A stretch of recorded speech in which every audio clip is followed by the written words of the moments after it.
This Week in 40K.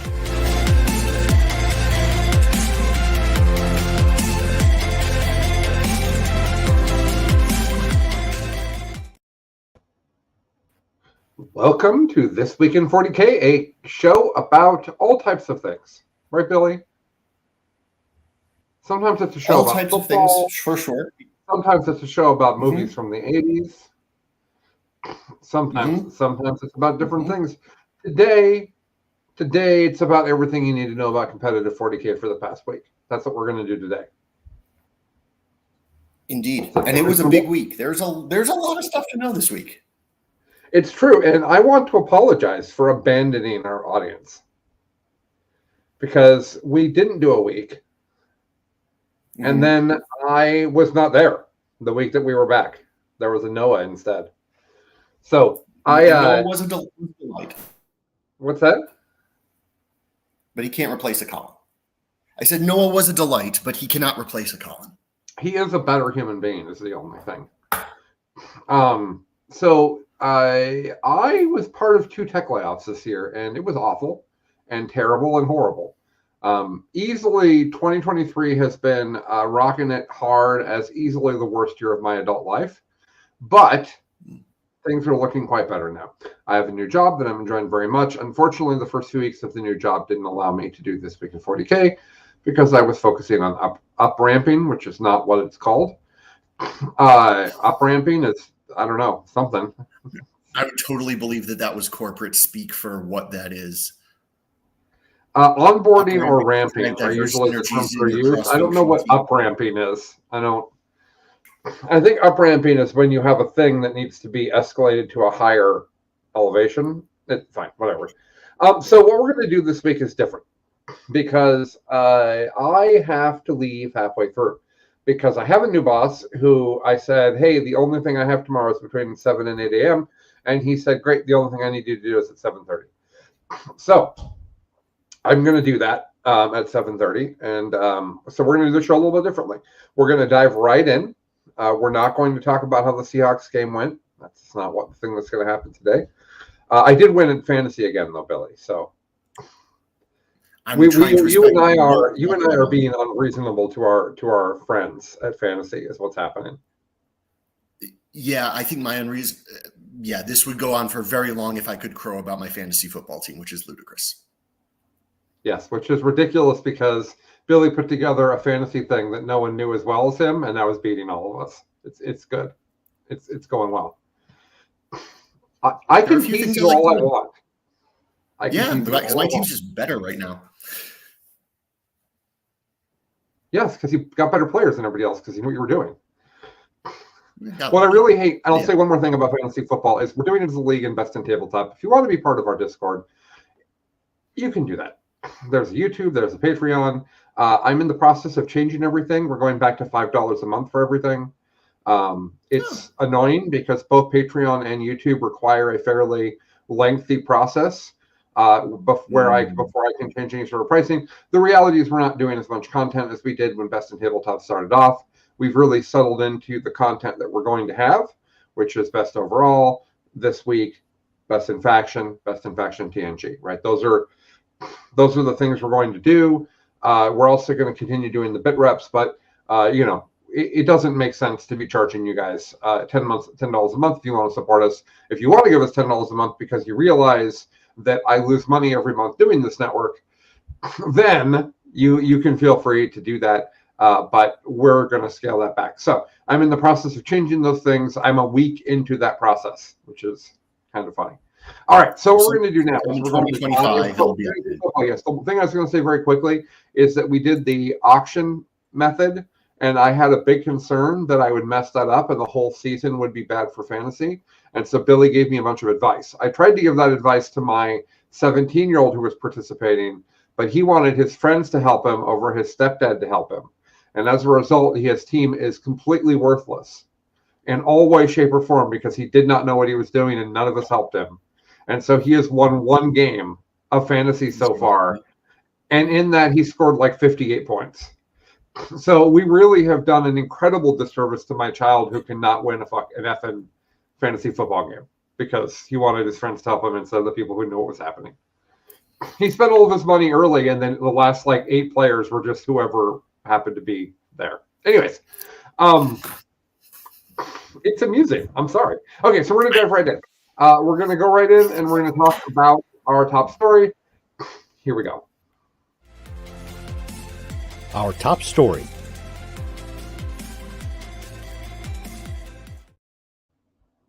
The first like 7 minutes of random is one of my favorite parts of the show. Like I have no regrets over the randomness at the start of the show. It's literally should be on our agenda. It should literally be show open.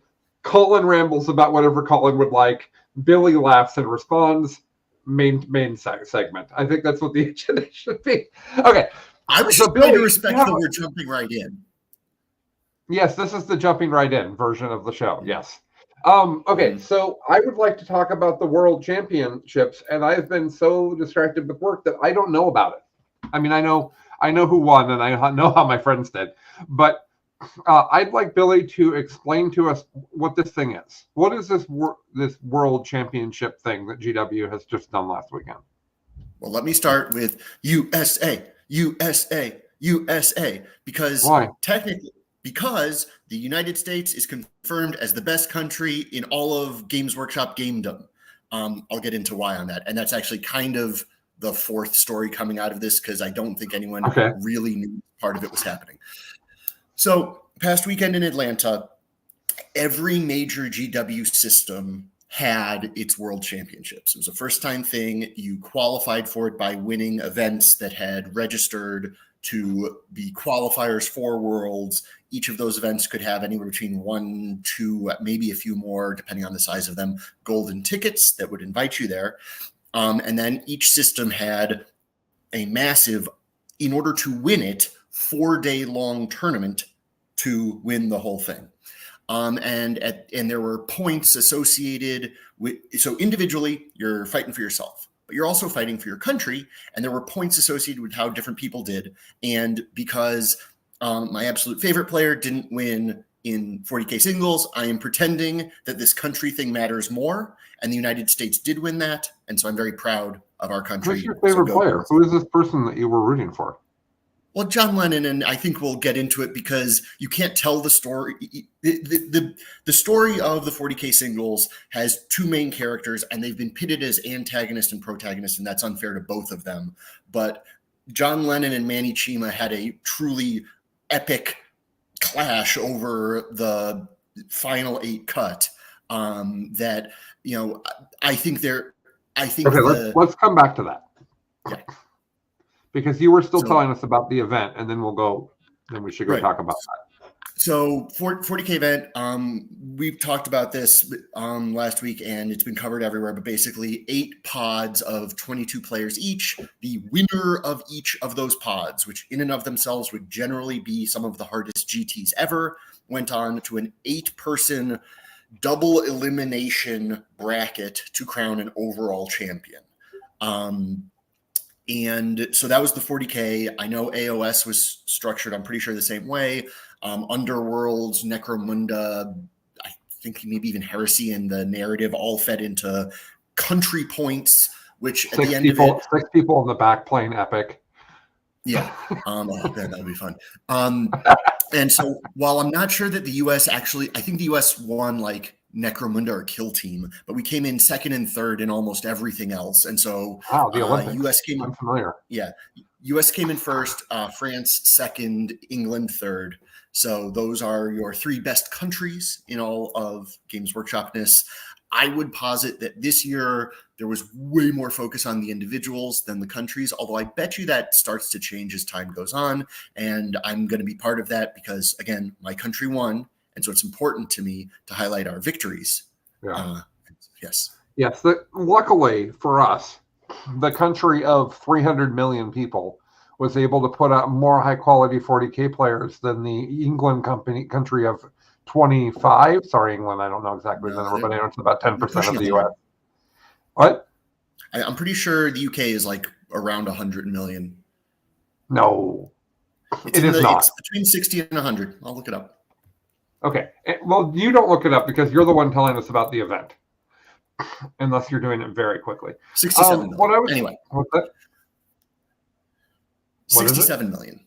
Fine, 20% of the US. 67. Regardless, I would think it's hilarious when we're trying so hard to be the best country when we have easily the largest populace to pull from and probably the largest active player base to pull from. So I just think that that's amusing. USA, in fact, it's true. Look, England shouldn't have lost to us in 1776 and then been fought to a draw in 1812, and they could have won this. But as it is, scoreboard. all of that so that we could get to the wonderful state of affairs that we're in right now. Okay, moving on. What I wanted to say before we talk about how this event went down is LVO was a really fun, iconic thing for a lot of years. It was basically the world championship for 40K, which wasn't fair, right? Because European people had a much harder time coming. It was really awful for Australian people to come. LVO was got to 1,000-person event. The structure of it didn't actually get you the best players because there was too much RNG in the first 6 rounds. And it was chaos. And then thanks to a certain software tool that we don't need to call out today, almost every single LVO was badly run. So, and it's not, I don't think that's actually LVO's fault. Well, sort of. We're not going to talk about that right now. So LVO was this special thing and it had this vibe, right? All your favorite people were there. Everybody was trying to be the best. All of the Art of War people brought the best thing. The winner of the ITC and the winner of LVO was almost always the same thing. Yeah. And that was fun. But those of us who are really into competitive 40K had concerns and problems with LVO. I think that this Worlds resolves almost every single issue I have with LVO. And again, LVO is a wonderful tournament. If you want to go, you should go. It's going to be a lot of fun. It's a real hoopla. It's just not the World Championships anymore, and it probably shouldn't be because it's not designed this way. I love that you qualify in. I love that you go. I love that so many of my friends had an opportunity to go, even if they're not Art of War grade, right? My friends from Aegis, some of them got to go. Donald and Noah. Alex McDougall got to go. Steve Trimble. What's that? Steve Trimble. Also from that's neat. Yeah. So a lot of our favorite people got to go, and they really just had a good experience. It sounds like it was very long. And the one thing I want to comment on is, as cool as it was, I think something happened that might have shown a problem with the way that it's designed. Possibly, Billy. There's a possible chance that something happened that might have to be fixed before we continue on with this format. John Lennon playing like 15 games in 4 days? Now, first of all, I want to understand, did John play more games than everybody else? Yes. Because of the path that he went by losing in the top bracket, sort of, and then winning out in the bottom, he played more games than anyone else. Okay. Well, that's dumb. And further, how many times did he play Manning, Billy? 3. Okay. So I would argue that if you were asked to play 11 games of 40K to win the World Championships, that you should not have to play against the same army and opponent 3 times of those 11 games. That is a thing that I feel. What? It's fundamental to double elimination. That was always a possibility, is that you won the first or lost the first, won the second, and then played a rubber match. Now, theirs is complicated because of what happened in the first game. But go ahead.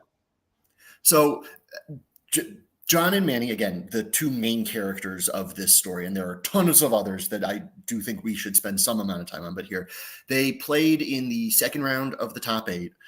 John won the game on victory points. There was a ruling about whether aggressors could move 5 or 6 inches, and that was a little bit weird. Was ruled one way during the round, different way after the round. John decided. I'm sorry. Wait. This is what we're arguing about? Yeah, this is what it was. It was basically if aggressors move 5, Marnie's Calgars in the unit can move 6. He used the run away when you're charged stratagem, rolled a 6, and then no one could figure out whether parts of the unit could move 5 or 6 inches. It was ruled one way during the round. It probably didn't matter. It was ruled it was brought to John's attention after the round that it probably didn't work that way. John wants to win legit. John conceded. So John drops to the lower bracket. That's what happened. Nick Nanavati did an Art of War yesterday, which unless John or Manny come out and talk about it, Nick's take is the take that I think we as a community should respect because he's as close to it as anyone. And it's a very fair and valid take. And generally the pitchforks that the internet grabs are wrong. So basically miscommunication. It is a weird, finicky rule. John just, this is how he wants to play. It's what he did. So he falls to the lower bracket. He keeps winning because he's freaking amazing. His list is nasty as all get out. Manny keeps winning. They make it to the finals. And both of them know there's this possibility of having to play 3 games. There was also some weirdness in that John won on the scoreboard in game 1, but lost because he conceded. So John says to Manny, hey, that happened. I've played 9 games in the past hour and a half. How about best of 1? Manny, correctly, because it's the way the tournament started, said, no, I would like to win this thing. Let's play best 2 out of 3. So that John would have to win 2. John shakes hands, says, okay, beats him game 1, loses game 2. So really, you could sort of argue they went 1-1 and 1. But because of the structure of the tournament, Manny won the whole thing. Manny, I mean, if you were to pick who was most likely to end up facing each other in the finals, a Manny-John finals would have had a lot of votes, and Manny would have won in a lot of those votes. Manny is a great player. His army was really obnoxious to play against, especially if he could get board pressure early, which is my understanding of what he did against John's army, which kind of wants to dance for a little bit and then hit you with 1 or 2 haymakers. But so overall, Manny wins. Have you seen the trophy? The Lieutenant Titus, 18-inch, just gorgeous work of art. You're muted, Colin. Okay. That's weird. What's that? You were blowing. Oh, I was blowing my nose. Well, that explains that then. Yes, no, the trophy that's super awesome, and I'm never going to win. Yes, I absolutely saw it. Yeah. Let's be clear. The amount of people who can win that trophy is incredibly small in the world, and if they have a family, I think if I say 20, I'm probably too high. No, the number of people that legitimately, let's say it this way, how many people of the people at Worlds legitimately could have won? If we're doing, probably too high. 20 is too high. I agree. It's probably more than 10, but it's less than 20. Yeah, and it's really interesting because you said people would presume a final of John, but John hasn't won the most things this year. It could have been Harpster. It could have been Siegler. It could have been, any number of these really excellent players. What? Yeah. Well, Siegler also made the top 8, and then there was some sort of illness, so he gave his top 8 slot to someone else, because that's what Richard does. He doesn't play 40K, wins every game, and then is just like, okay, I'm good. Yeah, all right. I played my games. I'm going to go home. Yeah, so very interesting format. My criticism is not in John, who did an incredible thing. I don't like that it was ruled in his game and then he forfeited, even though he played it the way it was ruled. That really bugs me. I didn't talk to John over the weekend. We normally chat during his tournaments. It seemed like a pretty grueling experience, and I know that everyone he's ever enjoyed is there other than me. So I was trying to leave him alone. I have not talked to him yet, so I don't know where he's at emotionally. But normally in situations like this, John feels so good about the decision he made that it's not an emotional blow to have had this happen. So I do hate, though, that we don't know how the rules of at an event that is official, we don't know how the flipping rules of the goddamn game is played. And by the way, I presume that entire unit moves 5 at all times. That's how I've been playing it. I had no idea that there was a mechanic where it could ever move 6 under any circumstances. So I'm sitting here just listening. So Marnius has a move characteristic of 6, and models move it's like how the bikers in Death Watch move faster than the rest of their unit. And then it's the runaway strat that says a normal move of up to D6 inches. I agree. At the World Championships, you should have judges who can get this right on the spot. I looked at it and I'm like, I'd want to ask someone smarter than me what the answer is. But The choices were made. It doesn't feel, from my understanding of what happened, no one did anything scummy. It was just a weird rules interaction, and John decided this is how he wants to live his life, and full respect to that. Well, I think that if I had to pick between me and Manny and John this morning, which is a weird pick because I'm about as different from the two of them as I can be. If I had to pick between Manny and John this morning, I think I'd rather be John. Not because Manny did anything wrong. Manny did nothing wrong. As far as I know, I didn't play Manny's games, and I know he has had a temper issue a few times in the past, but as far as I know, he was wonderful and fine and everything was great. So what I would say about that, though, is the internet's view of John this morning is very, very positive. So I'm not convinced that I wouldn't rather be the statue of sportsmanship that everyone looks to. I think that might be more fun in my mind than being the world champion. That is fun. I just think it could be the case. You brought up that this show is sometimes about 80s movies, and I just go back to, what, Billy? Viper having his. You said that sometimes this show is about 80s movies, and I go back to Viper having his name as the first man to ever win the Top Gun trophy. There's something to that. Yeah. Well, and I really, really want to use an analogy from For All Mankind, which I think is maybe the best thing on television right now. Season 4 is kind of a downer, but yes. I have only seen the first episode, and I thought it was great. Yeah. Regardless, I think it's some of the best, other than The Expanse, I think it is the single best sci-fi I've seen in a decade. And I really want to use an analogy from it, but it's such a good show that I don't want to tell you anything that could spoil anything under any circumstance. So later I'll message my analogy, and we'll go with that. What, Billy? What season is your analogy from? 3rd. So I'm not going to do it. Okay. Yeah. Okay. The show is too good. It's too good to spoil anything. All right. So, Billy, I think that this is all really neat. I don't think anybody should play each other 3 times. I don't think anybody should have to play 27 games of 40K. But I often have opinions. So that's what I have is opinions. I have about 6 minutes left. What do you think we should spend those 6 minutes on? Do we have more news we should cover, or should we talk about the top couple lists? Well, there was a lot. Necron Detachment Rules came out this morning, by the way. I'm sorry, what? Yeah, Necron Rules. Necron Detachment Rules dropped this morning, by the way.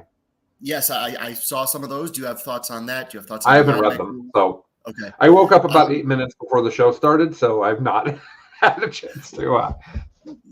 Let's run through all of the various newses that happened. So yes, Necrons and AdMech, both of them apparently going up for pre-order this weekend, which means I didn't know that. Okay. Yeah, my understanding is they're both going up for pre-order at the same time, and both coming out on the 9th. Necrons, it looks like what they're really trying to emphasize their ability to phase in and phase out of reality. So sort of like how Grey Knights hop all over the table. They seem to be trying to push that direction from the limited rules we've seen.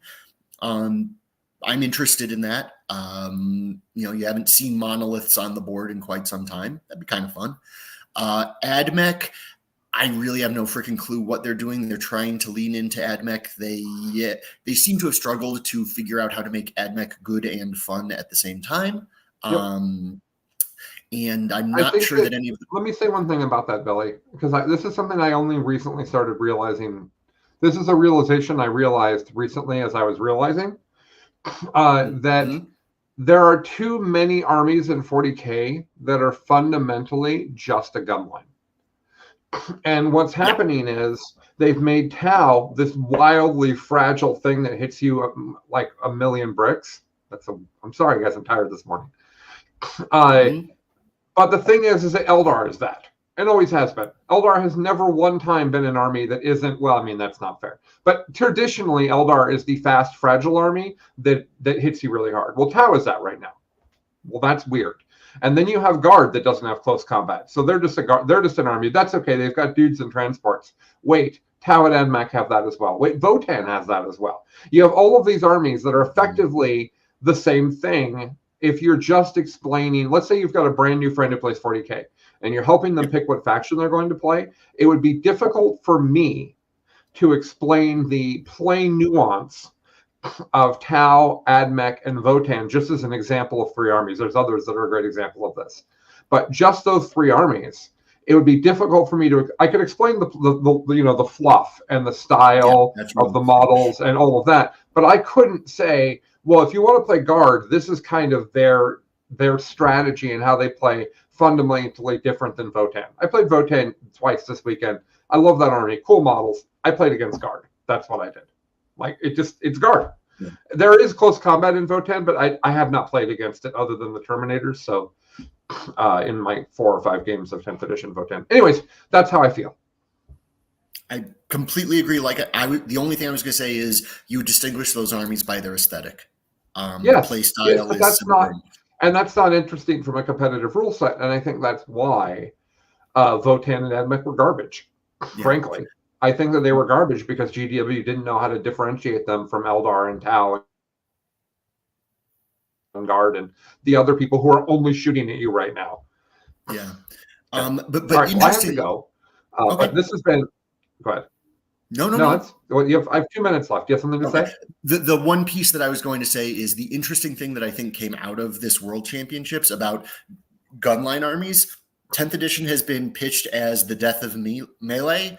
Well, Manny's army punches you in the face in close combat very hard. So there are ways to do it. I just wanted to emphasize that. I wanted to say, so here's my final thought. I talked about the World Championships versus LVO. The final thing I want to say is never think that you understand the meta. For the past month or so, we've seen a rise of chaos that's insane, right? And I don't care what the win rates are, and I don't care what the T-whip is. I don't care about any of that. What I can tell you is Chaos is winning more tournaments than everybody else. Do I need to look that up? No, because I do This Week in 40K and I read the damn tournament results to you guys. When 10th edition came out, I was absolutely I did not think Chaos was good at all. And as we revved it, I did not think Chaos was good at all. Chaos is, in fact, wildly dominant and potentially the best army in the game. So keep an open mind. Things change all the time. And your faction will be good soon enough, unless you're playing Admech, because they don't really know what they're doing there. Okay. So I have to go. Billy, thank you for this lovely 30 minutes this morning. Thank you, everyone, for listening. I'm going to leave Billy to tell you about armies that are winning, many of which are Chaos. Mm-hmm. Bye. Bye. Oh, I almost clicked end stream. That's the wrong button. Mm-hmm. Bye. Bye. And all I will say about that Chaos thing is that I've been saying they are great since the very beginning, because my first games of 10th edition was me getting my stuff pushed in by my friend's Chaos army that he landed on, which was almost exactly what we're playing now. That said, let's return to the show, because I got 30 minutes to tell you all of the other stuff that there is to talk about. So newsy things that came out of Worlds. We got an updated roadmap for the codices that are coming out. We know or basically know Admech and Necrons coming out on the 9th. That's wonderful. We knew the following 5 codices were coming out in the spring. Now, from the way this article suggests that we can just about hear the distant wahs of an approaching orc horde, I think spring means January through whenever summer starts. So we have orcs, which are probably first based on that. Dark Angels, probably second based on the previews that I'll talk about in a second. Custodes, Tau, and Chaos Space Marines. The new things, at least I think the new things, was Genestealer Cult and Sisters in the summer, plus a redacted 3rd book in the summer. So that gets us probably till about, given how GW characterizes summer, August, maybe early September of next year, there will be 9-10 books coming out, which is basically 1 a month, which is a pretty good pace. And somewhere in there, most players should be able to find something that they enjoy, unless you're an Eldar player, in which case, you're having fun anyway, and Dark Eldar player, in which case, go play Inari. So we have that roadmap. Just go find that picture, everybody, and snip it for yourself so you can remember. I personally am really hoping that Custodes become fun again, because I was enjoying playing them. Other things that got previewed. There will be new Deathwing Knights and new Asmodai. And GW other than the sniper on stilts in AdMech, which is just kind of silly, has been absolutely hitting it out of the park with new miniatures, and they're freaking beautiful. And despite the fact that Space Wolves have been my chapter since the early 90s, there's a world where, I put some fur coats on some of these Deathwing Knights and play them when I dip my toes into Dark Angels, because Dark Angels were kind of fun when I turned them into a Vanguard, even though John showed us that Ultramarines are the way to go with that. Speaking of which, let's go through all of the various events that happened this last weekend. The main thing to know is that the first one, the aforementioned Warhammer 40K World Championships of Warhammer. This title brought to you by the Department of Redundancy Department, which took place in Atlanta, Georgia, and was 174 players. So many, like the amount of best players that were there is basically all of them. Now, there were a few, and when we get to some of the other events, you will see the one or two names that you're going to recognize who, for whatever reason, chose not to go to this or didn't qualify because of whichever events they won. And they won most of their remaining events. But the pretty much any other large scale event this same weekend, you're going to take it with a mild grain of salt, if only because the level of competition is going to be lower in the last round or two than what you would normally need to win your bigger GTs or majors, because all of the big names essentially were at the Worlds. So Manny won it 9-0-1 with his Chaos Marines, 3 Lords that go with 3 5s of Chosen. There are 3 5s of Legionnaires that complement the Chosen in 3 Rhinos, 3 Dark Communes with their 16 Accursed Cultist friends, a Forge Fiend, and a unit of Nurglings. Manny finds the broken math and spams it at you. Accursed Cultists and Chosen with Lords are that broken math. They punch ludicrously up. They are tougher than they should be. The Accursed Cultists can advance and charge. It's a very, very, very good list. And as I said, most of the damage of this list is punching you in the face in melee. Chaos has broadly had a lot of its success because of what, Forge Fiends and Obliterators could do in shooting. You're starting to see the move more towards the Chosen and the Accursed Cultists as the way it actually does damage. And those Accursed Cultist units are like 21 models big, so you can do some very fun and interesting board positioning, board control with them as well, if you know what you're doing. And Manny certainly does. So in second place, and I apologize, we sold him short. John played 12 games, 9-2-1, John Lennon, with Ultramarines in a Vanguard. Biologus with his 6 aggressors, and Marnius is probably always in that, and we know he was because of the whole shenanigans with the aggressors. You have Uriel Ventress, who can put a unit into actual deep strike, and because the Biologus had this unit can scout deploy, so deploy in the midfield, the Uriel is going to put the 6 Dev Sense into allow it to be real deep strike. Uriel hangs out with his company heroes, and he does have the right leader for that, one of the few things that does. But then those Dev Sense can real deep strike around the board as opposed to just coming in off board edges, and it's just horrifying. Oliver in the chat talking about playing just one Accursed Cultist unit at the Grand Narrative, and opponents had a hard time removing it. Yes, they have a lot of wounds. They have a 5-up invuln.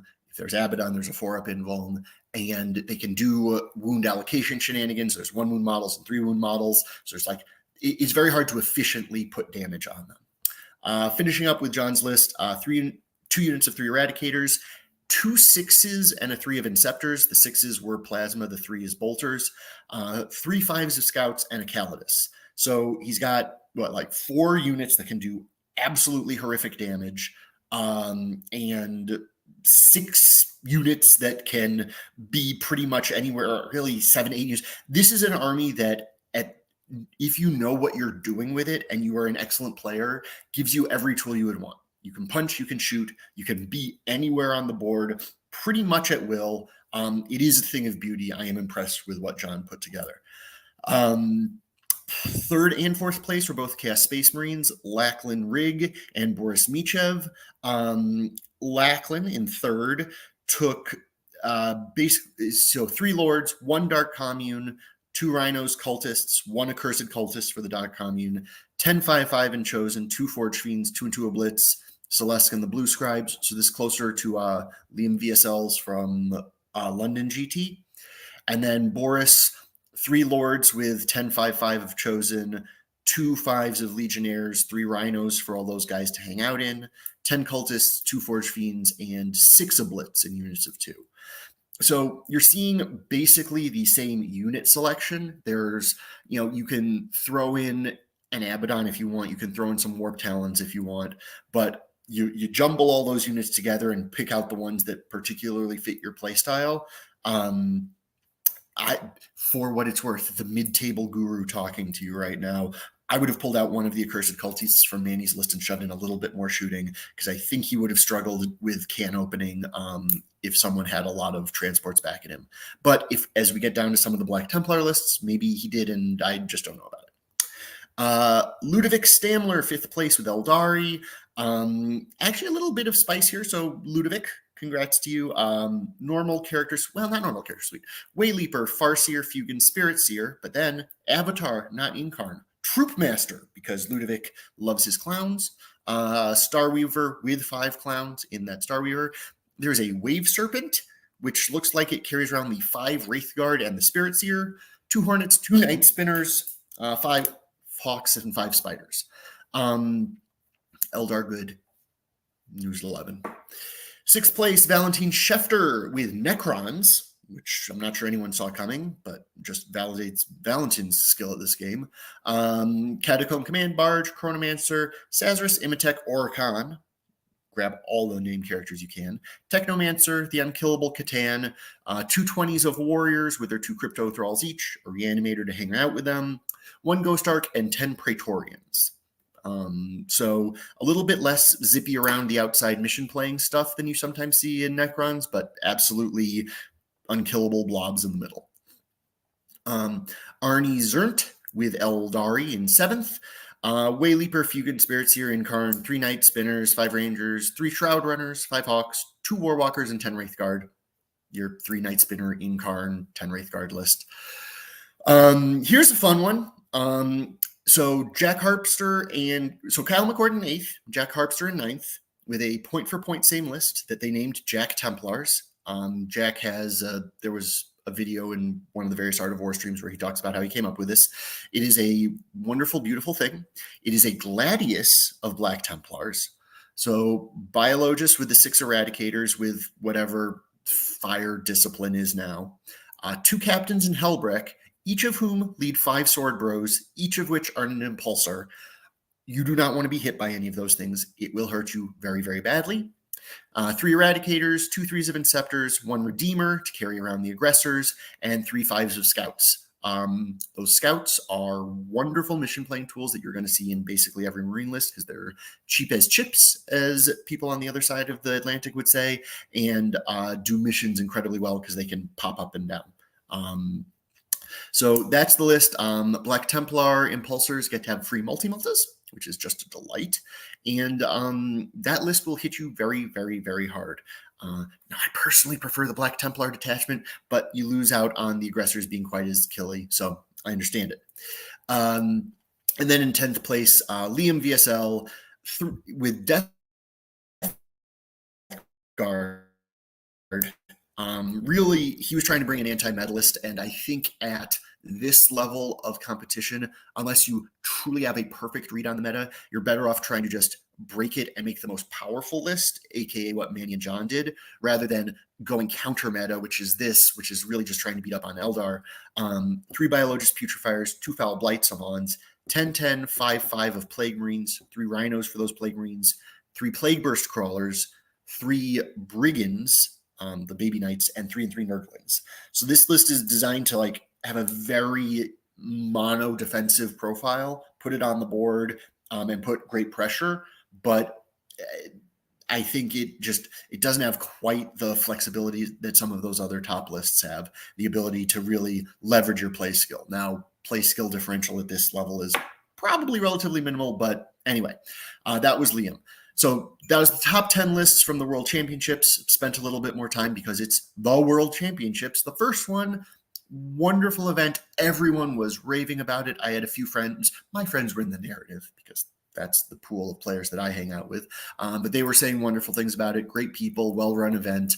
And the nice thing about the narrative coinciding with Worlds is it means that it solves some of the problem that Colin was talking about of LVO, where LVO was the year-end party for all 40K players to come to, which also decided who won the whole thing.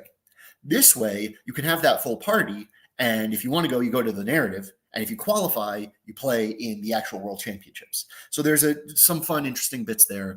I think they announced, or at least we're talking about where it's going to be next year, similarly somewhere on the US East Coast, because I guess that's just sort of the most convenient for everyone to travel to. So I am very hopeful that as we move forward as a 40K community, this World Championships becomes a thing that we can all really focus around, pay attention to. And in the US, let's keep up that domination, win all those other games that I know basically nothing about so that I can do jingoistic chants and we can win the whole thing. All right, there are like 4 or 5 other events that I do just want to run through and give you a sense of what else out in the world was doing well. So over in the Netherlands, they had the Warhammer 40K, the Alliance Open Grand Tournament in Noord-Holland, Netherlands. Really quickly, Holland, the Netherlands, and the fact that they're called the Dutch, I just don't understand. I don't understand how they have all those names. Someone please tell me. It confuses me every time. It was 107 players in 6 rounds. It was won by Ron Eliyahu. It's how we're going to decide Ron's name is pronounced. Won with Tyranids in an invasion task force. Death Leaper, Hive Tyrant, Neuro Tyrant, all standard. Old One Eye, who I love is showing up these days with his Carnifex to hang out with and have fun. 10 Gargoyles, 1 Biovore, the aforementioned Carnifex, 3 Exocrines, 1 Horospect, 1 Maliceptor, 10 Neurogaunts, 3 Neurolictors, a Pyrovore, and a Ripper. So medium to big bugs and the mission play bugs around the outside. Not a lot of little ones, none of the super giganto bugs. Second place, you have a Dark Angels by Vincent Koopmans. Also went 6-0. This is an Ironstorm Dark Angels. So you have the Lieutenant with Combi Bolter, the mandatory 2 Tech Marines, 5 Deathwing Knights, because you wanted to play Dark Angels, 1 Gladiator Lancer, 1 Gladiator Reaper, 2 3s of Inceptors, 5 Infiltrators, 3 Redemptors, 2 5s of Scouts, and a Whirlwind.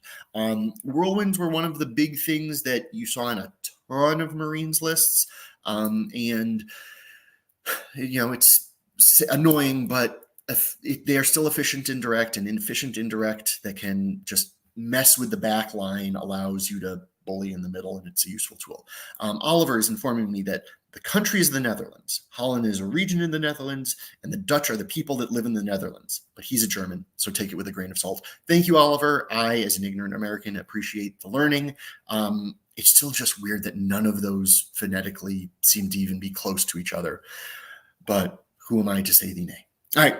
Back to the Netherlands, though. Aaron Prinsen, 3rd place with Eldari. This one was interesting, actually, to the extent that you can have interesting in Eldar at this stage of the game. Wayleaper, Farseer, Spirit Seer, double Avatar, Avatar and Incarn, Fugan, only 1 Night Spinner, 5 Rangers, 5 Spectres, 15 Hawks, and 10 Wraithguard. So this one is the double Avatar. I will always call that out. I love the fact that you can have 2 avatars. I wish I enjoyed the way Eldar played this edition so I could put both of my avatars on the board, but it's not for me.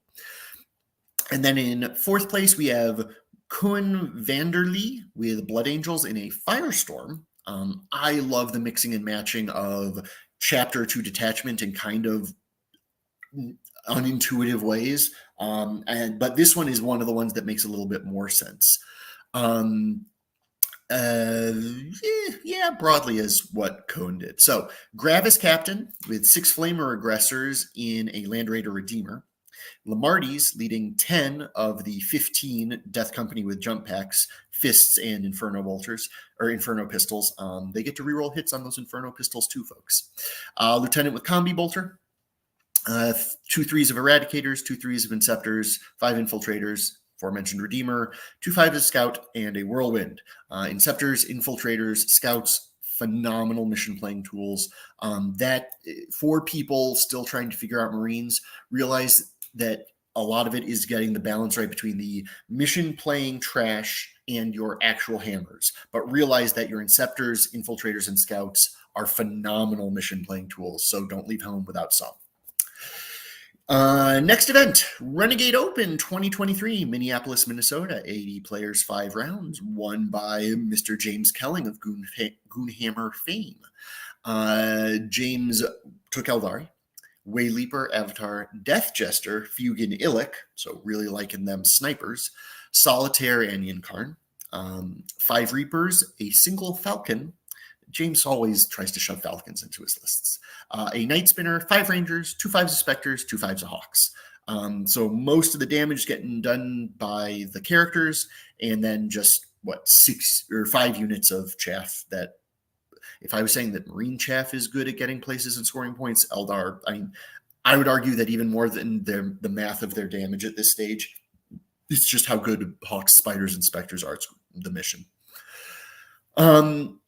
Second place, Necrons, Devin Orchard, 5-0. So Necrons here and in Worlds.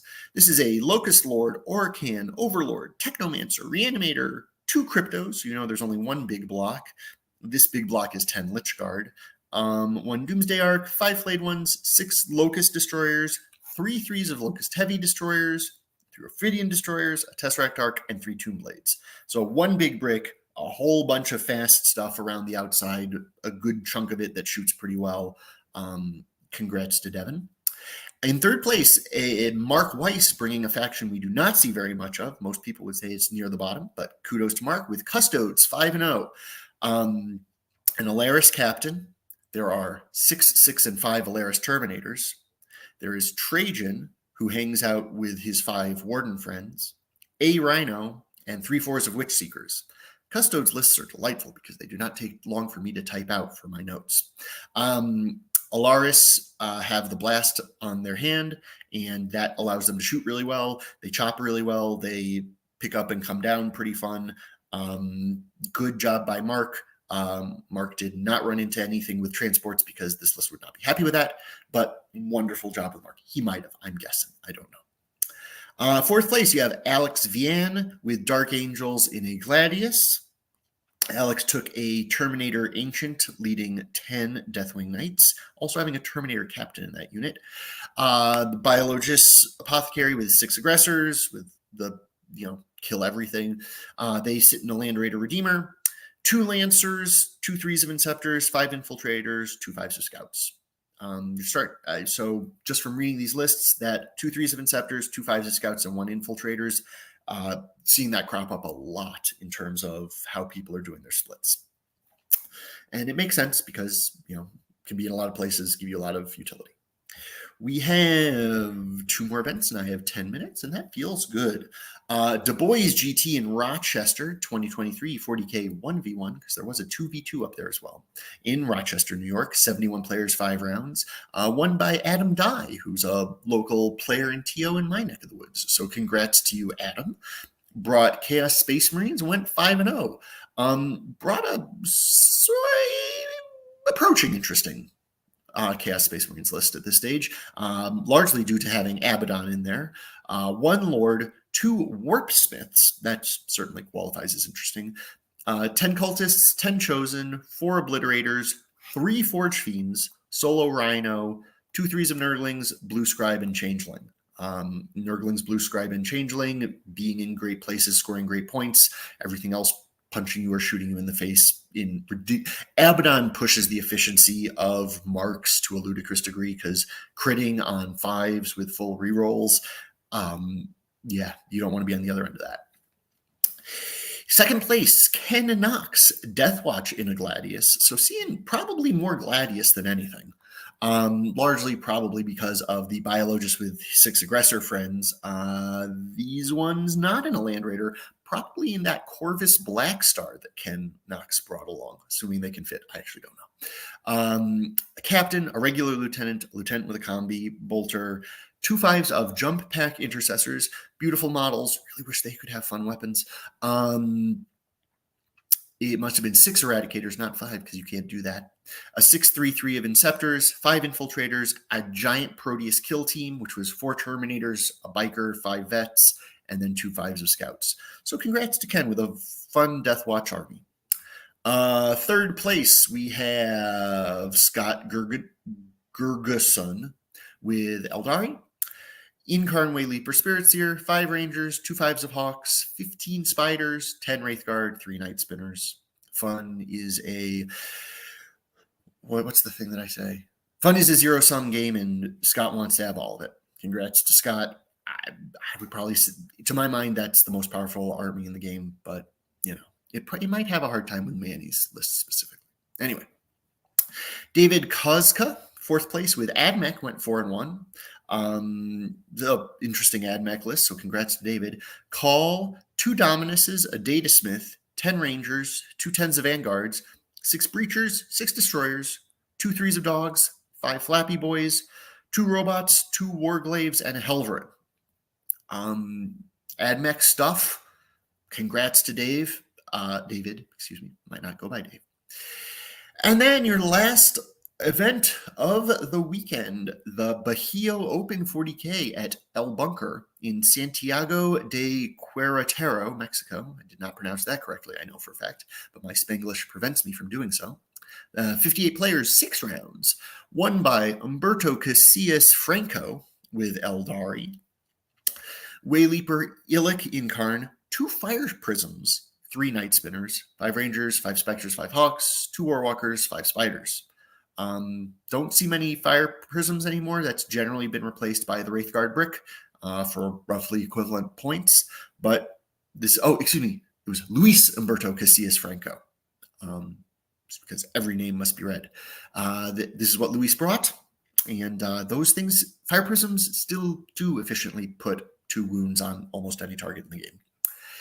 Second place, also Eldari, Jose Isias Valenzuela, Wayleaper Avatar. I love me an Avatar, especially when it's with an Incarn, which this was. Farseer Spirit Seer, 2 Night Spinners, 5 Hawks, 1 Warwalker, 5 Spiders, 10 Wraithguard. Double Avatar is great. It is cool. If you have to still do Eldar, do that and make this podcaster happy for what that's worth, which is nothing. Which is exactly what you are to me, Lone Star, movies from the 80s.